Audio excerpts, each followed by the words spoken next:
So, unless you've been living under a rock, you've probably heard Election Day has turned into election days. Now, let's just talk some facts and we'll talk some faith. Arizona was turned blue for Joe. Every state they declared victory for Biden, like for instance, Florida, they called extremely early and retracted their win for him. That's when we knew something fishy was going on. Trump was winning in Pennsylvania, in Michigan, and Wisconsin. Then they stopped counting.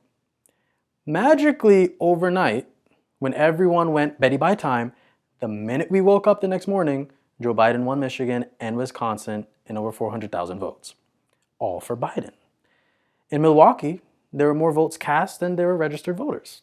And Georgia Secretary of State said just this morning, as a recording of this video, there were under 25,000 uncounted ballots remaining. Now they're claiming there are over 60,000 ballots left to count. Now, Trump, at the time of this recording, is leading in Alaska, Georgia, Pennsylvania, and North Carolina. But they haven't called it whatsoever and saying it's still too early to call them. Yet they called Arizona for Biden, even though Maricopa County is now under review. And these swing states are being questioned. Now, before you call conspiracy theory, there are thousands of people who are saying their votes weren't counted or completely thrown out because they filled their ballots out with Sharpies. Or dead people have been showing up to vote. You can't make this up. You can't make this up either. You can't make this up. Now take a breather. Here's some faith. Let me tell you why this election is important. What we're seeing is fraud and corruption on a high level, and honesty and integrity being challenged.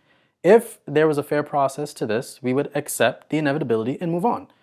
What we're seeing, however, in the midst of extreme chaos and fraud is exactly what God desires us to see. We're not meant to place all our full trust in politics or in man. Some trust in chariots, others in horses, but we trust in the name of the Lord our God. Psalms 20 verse 7. Rest in the Lord and wait patiently for him. Fret not yourself because of him who prospers in his way, because of the man who brings wicked devices to pass. Psalms 37 verse 7. The true rest is not in our political leaders or our government, but in the one who gives rest to our soul, the King of heaven, Jesus.